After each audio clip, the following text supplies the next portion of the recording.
that story that President Trump was referring to was a story in the National Enquirer about a personal affair of Jeff Bezos. That aside, it is quite ironic that Bezos, of all the business people in the world, that his wealth has rocketed the most during the Trump presidency. Yeah, it sort of shows you that the president can huff and puff all he wants, but he's not going to hurt a solidly constructed business that's riding a wave of electronic commerce, digital advertising, and cloud computing. Bezos' business has been robust. All the things Trump has threatened, antitrust suits, raising postal rates, other attacks on Amazon, hasn't really materialized. And so Bezos has become the world's richest person while Trump is in the White House. And in fact, he's made $66 billion since Donald Trump's election. So he's made more off the Trump era than anyone else, even the president. Now, Bezos hasn't just hung back. I mean, he's responded to the president at times during the campaign when candidate Trump referred to Amazon as a no-profit company. Bezos wrote, "Finally trashed by real Donald Trump. Will still reserve him a seat on the Blue Origin rocket. Hashtag send Donald to space." Yes. Is this wise, given the possibility of regulation and that Amazon could be in regulatory crosshairs?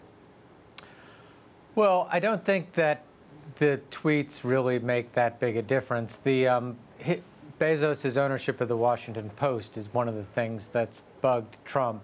And the Washington Post has published a bunch of investigative journalism that has shown problems in the administration and also made revelations about the Russia investigation. That is what appears to be aggravating the president.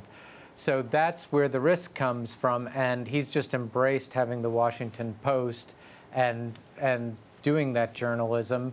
And as it's turned out, Trump has not really been able to do much that's hurt Bezos. If anything, Bezos is benefiting. It looks like they're doing very well in the competition to get a big cloud contract from the Pentagon. The Pentagon, and this is Donald Trump's Pentagon, decided it makes more sense to have cloud computing from a single source, and that gave Amazon a huge advantage over, say, Oracle and other competitors. Now, speaking of the Washington Post, they ran a much talked about Super Bowl ad narrated by Tom Hanks celebrating American journalism. Knowing keeps us free. Democracy dies in darkness, which, given the stories you've mentioned coming from the Washington Post, certainly seems to take a shot at the administration.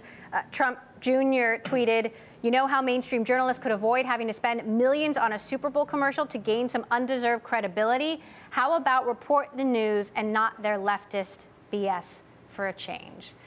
What's your reaction to that? Well, I mean, this kind of actually probably helps both the Trump brand and the Washington Post brand, ironically. I mean, it shows the Washington Post to be willing to hold power to account, and it also, for the Trump supporters, shows or presents them as under attack from other institutions. So there's a weird synergy here between the Bezos Washington Post and the Trump political machine. By having this fight, they both benefit tremendously.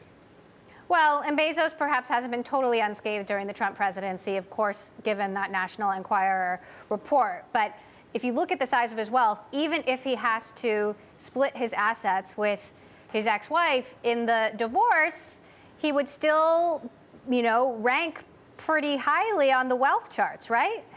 In fact, if he had to split his assets with his wife, he'd be about back where he was the day Trump got elected. Arguably, you could say the Trump presidency paid for the divorce, if there's a divorce.